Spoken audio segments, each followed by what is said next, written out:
Hello, well thank you. I'm very happy to be here today, and I'm also very happy to be here not only with friends in Pittsburgh, but also with my dear friend, Minister Omar Shakmak. I'll just read you, I think you've seen his bio in the program, but Minister, if you'll come up and join me. Thank you. Please have a seat. I'll just briefly go over the background of Minister Shakmak. And you see a bio in his program, and the bio leaves out a very important key point, and that is patriot. If you look at Minister Shakmak's career, he is not a politician. He is not someone who chose to lead the Libyan oil ministry.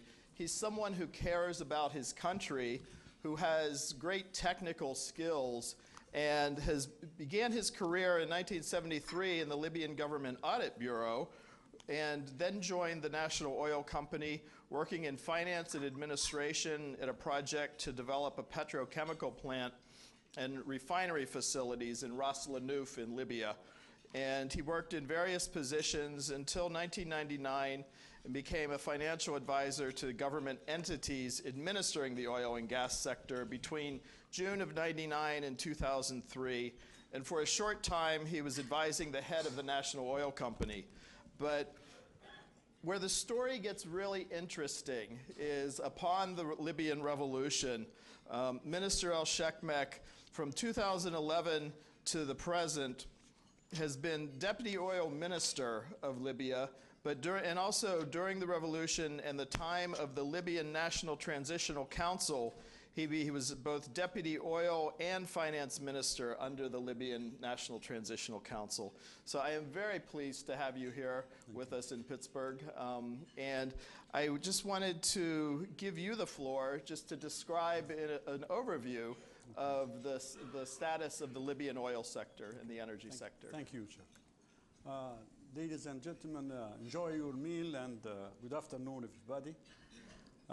Actually, it is my pleasure to be with you, and I wish to thank AMEI for the invitation to attend this conference. You know, I have spent, my entire working in the oil industry, mainly in downstream. I am with the background of accounting and commerce from Benghazi University in 1973. The oil industry in Libya during the last 50 years brought to us, start from 1961, the first production we have.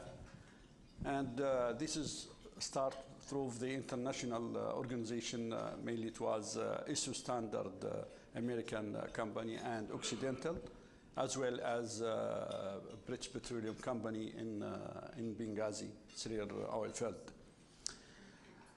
The expert to establish the industry was imported from the West, mainly from United States and Britain, and then later on from Italy. But the most important thing that during the last 40 years, the income from which is earning from the oil industry, it is not addressed for the benefit of the Libyan people. Really, nothing done in the country. We found ourselves after all of this time that Libya is only one of the famous corrupted countries in the world.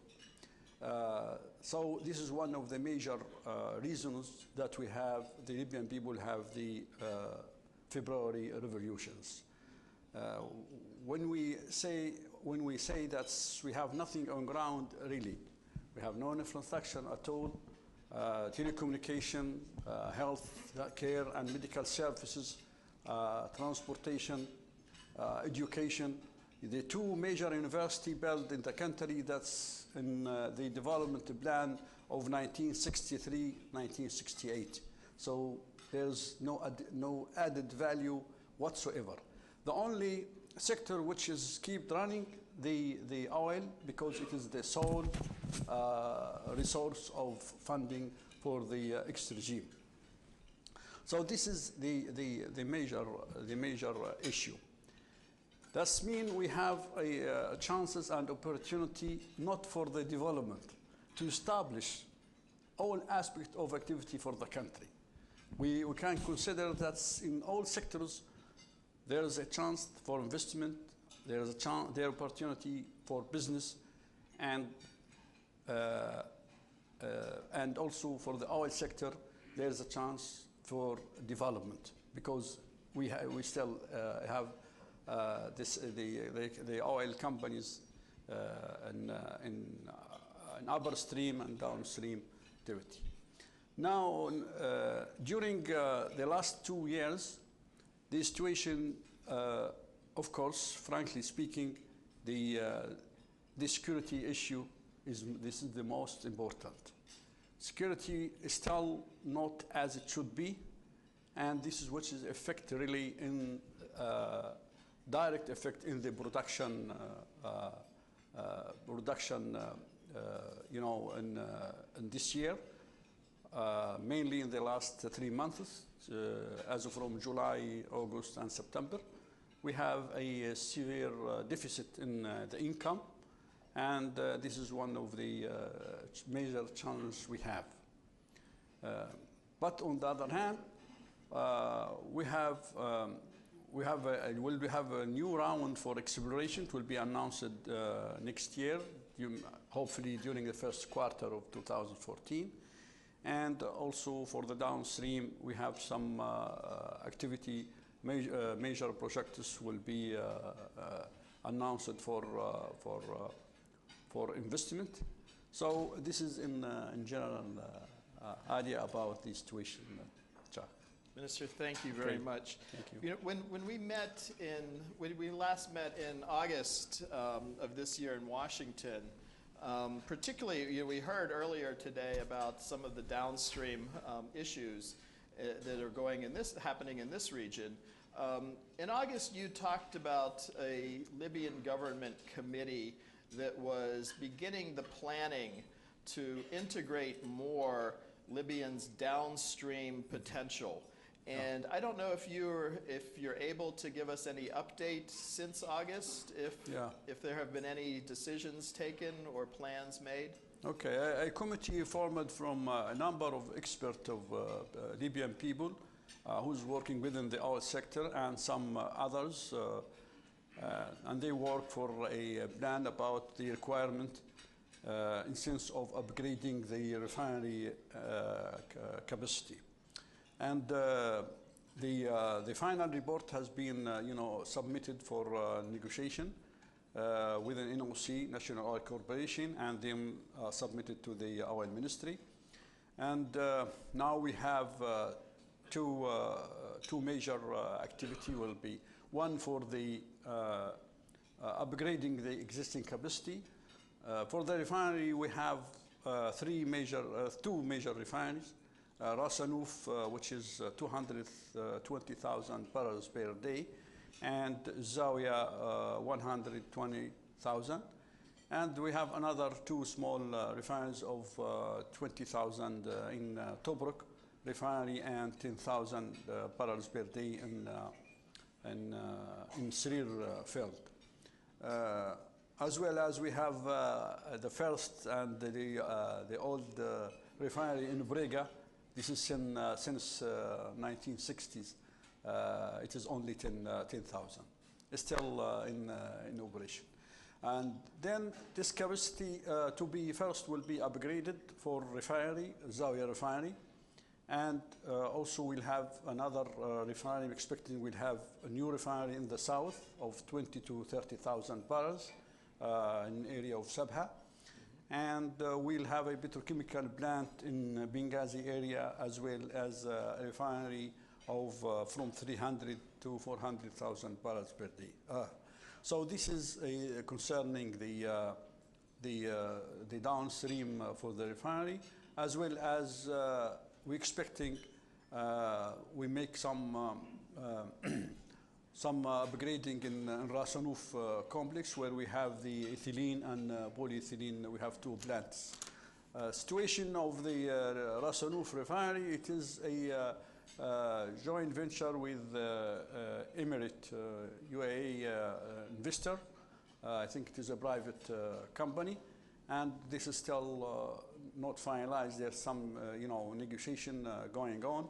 This week we have a team, the board of directors from NOC and from the other second part, having a meeting to discuss what's their plan for the for the upgrading of the refinery during 2014-15. Excellent, thank you. Thank you. One of the things that struck me in working with Libya is, unlike many countries who are developing their infrastructure, Libya has a deep tradition going back to the 1960s of partnering and collaborating with American companies, be it Occidental or ConocoPhillips, Marathon, Hess Corporation, both for technology and development of exploration and production, but also introducing technologies, management practices, and other types of training for the Libyan people. Could you, from what you've heard today, some of the speakers at the conference, could you maybe give us a little bit of insight as to the type of technologies and training and partnerships that Libya is looking towards international companies and hopefully Pennsylvania and US companies as you begin to both modernize your facilities, create new opportunities, and to further develop the infrastructure in the country? Yeah, of course. Mainly, as I did mention, there will be a new round for exploration and production. That will be announced during first quarter of next year. And also, it was clear for me through this some presentation today that's in an area of the water treatment and desalination activity. Really, through these 2 years, we have visited a lot of oil fields, and we found that there is environmental problems, well, because there is no treatment for the water, and that will make some damage in the some areas, and mainly in Wahat area where we have agriculture activity there. So this is in concerning the environment. The other thing also in for human resources, for the manpower. Of course, as I did mention, that's this industry established in Libya since 1960. That's so for the upgrading and development. Of course, there will be an opportunity and chance for training and development. So in addition to the major activity, all the sub-services and the process and technical activity, the chance is there. And we look to have a good business relationship with all the international companies, mainly in United States. Thank you. Can you address the issues, the main challenges as far as political or security, and explain the context a little more to an American audience as to what's occurring now in the Libyan oil sector? With the security forces, is it at the wellhead? Is it at the exports? What is Prime Minister Zidane facing, and how do you explain it to someone who is not deeply involved in Libya? This is the most important, issue, the security. Okay, now we have what we call it is an organization under the Defense Ministry, the protection, oil field installation and protection. This is جهاز حرس المنشآت النفطية. If you do, yes. The Petroleum Installation Guard. This is, it is a military or department under the Defense Department. And before 2011, their role was, it is a simple, just only checkpoints outside the oil fields and the terminals and all the industrial installations, because it is a normal circumstances. But after revolution, and because of the Gaddafi militia attacked a lot of places, a lot of terminals and oil fields, so the people, I mean the young people, Thawar Edward, the revolutionaries. the revolutionary, they take over and they protect the oil fields and the installations. And then when the situation, after the announcement of the liberation, then we found ourselves that we have two organizations. One is the formal one, which is the protection department, and we have the civilian armed people. In that stage, it is a little bit difficult to merge both in one organization. And later on, they start mid of 2012. They established they issued a resolution whereby that they can sign a contract and they will be joined that department, and so they will be officially taken care of. This increased the number.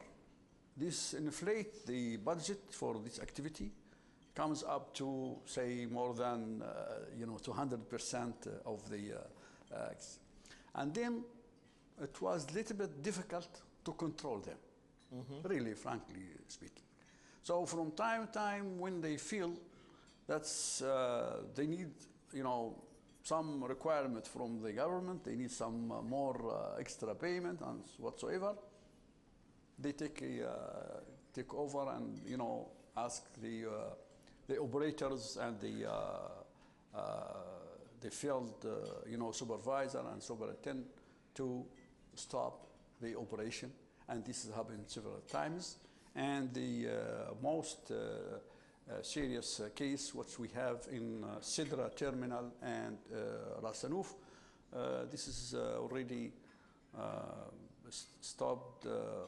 We don't have operation in those terminals since July, and this was a severe effect in the income, and this is the major challenge. What's the government doing? What's the plan? What's how they cooperate with international organizations and so on?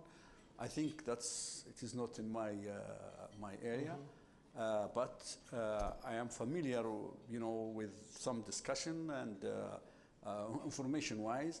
I know that Mr. Zaidan, the Prime Minister, he has a vision that we don't want to use the force against the Libyan people. They try to come up through a direct negotiation, local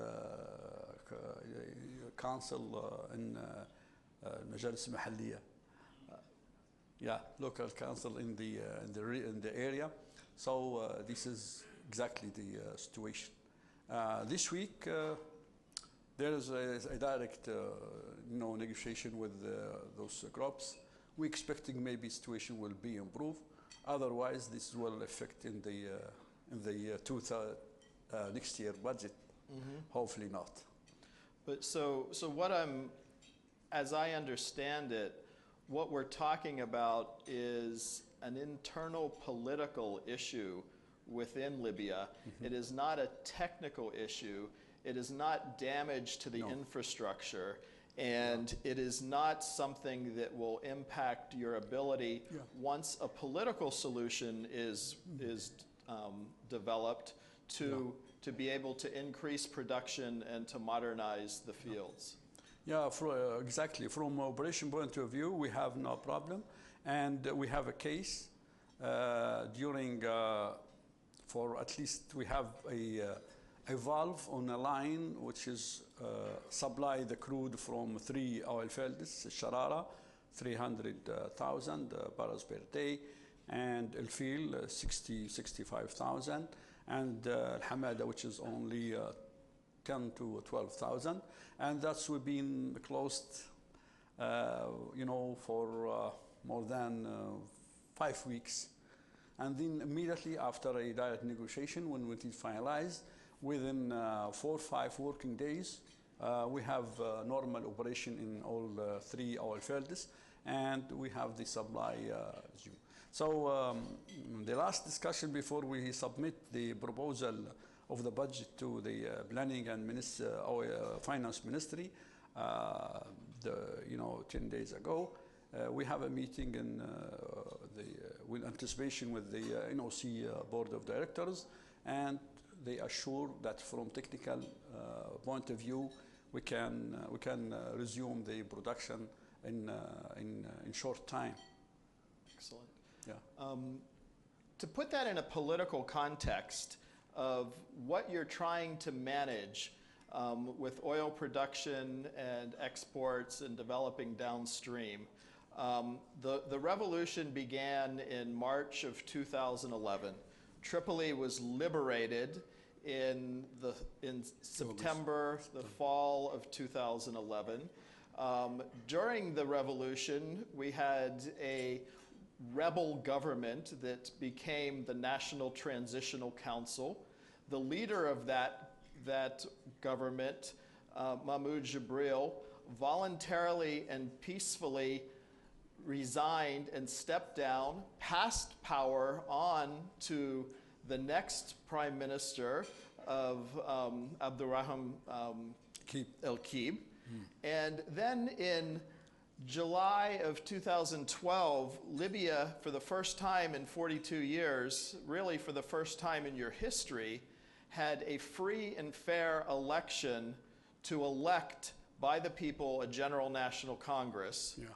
And that Congress is now in power and is working towards the next election, which is to elect 60 Libyans to write your constitution, and then, based on that constitution, to create the permanent government. Is that a fair representation of the process? Yeah, it is quite clear and fair, with one expression, which is, you said, the rebel government, or rebel. It is not the rebel government. It was the Thawar who is running the liberated area of Libya. Yes. Until we have the... Okay. I totally agree. All right, thank you. With that, if we have any questions, I'd like to open up the floor to members here today.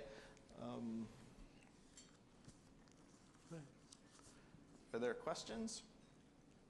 Yeah.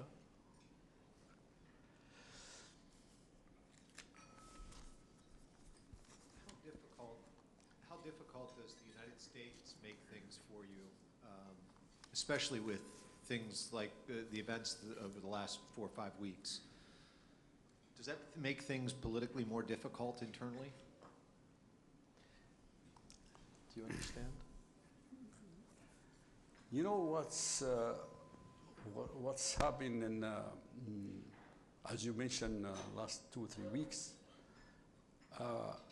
My understanding and my personal point of view, this is an operation which is for the sake and the benefit of the international against a group of people.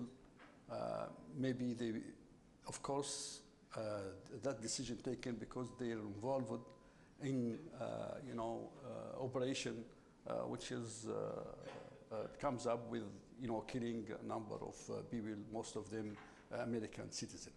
This is in general. But this is nothing, it is not reflect, it is not addressed to the Libyan people. It is not addressed to Libyan government. And if there is any reaction also, on the other hand, it is not from the Libyan people, because we ourselves, we consider this is a third party or external, and we have a joint interest to have a safe life for everybody. Okay, thank you. So I think most of you are busy in having a nice lunch, so thank you very much for this opportunity. And I have a general comment I would like to address in Arabic language, if you don't mind. Nothing, just only I make sure that I express exactly what I would like to say. I think Andrew will, is it okay with your microphone? Or?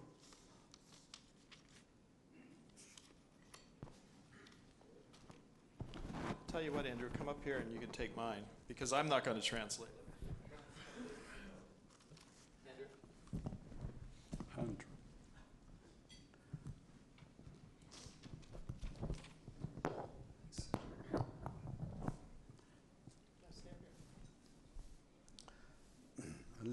الرسالة.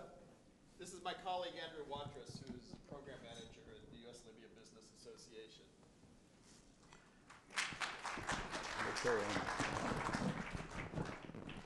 رسالة أن فرص الاستثمار والقيام بالأعمال في ليبيا في جميع مجالات الحياة بنجاح متاحة ومؤملة جدا. The opportunity to invest and work in Libya is a fruitful and potentially successful opportunity for foreign firms.